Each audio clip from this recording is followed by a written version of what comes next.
love. The most beautiful thing in the world that you and I look for is love. I mean, you've heard the joke, haven't you? What do you get when you hear a country music song playing backwards? Well, you get your pickup truck back, you get your house back, you get this back, you get that back. All of country music is on love and it's on romance. My wife and I have been married for 47 years. Yeah.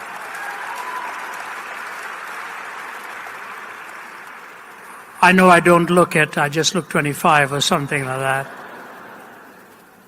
But you know what? I'll never forget the day I met her. She was 16 and I was 20. I just come from India, she was from Canada. And when I looked at her, I wasn't listening much to the sermon that day. I was looking at her across, I thought, that's the one I want to meet. And strangely enough, she thought the same thing. And now, after 47 years, in fact, coming up in 2-3 months will be 48, as Margie and I have been wed, I want to tell you two things about love. It's hard work. It's hard work. You see, when you put the ring on that finger, it is a tourniquet to stop your circulation.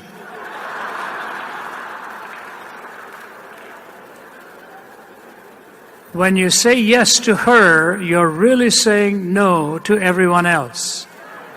Do you realize it's the greatest compliment you pay a human being when you take them at their word when they say, I do?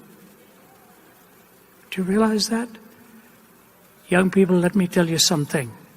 G.K. Chesterton put it this way: free love is a black and white contradiction in 2 words. Love was never intended to be free.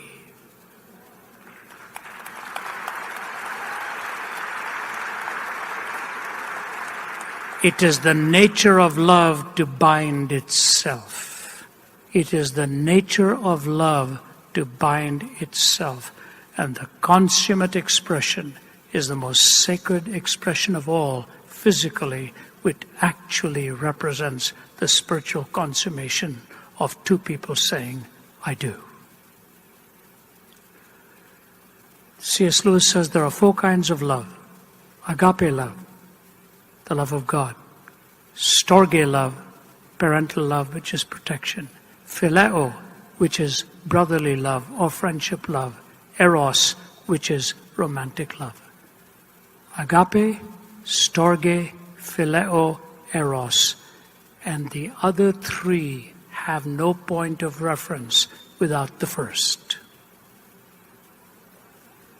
They have no point of reference without the first.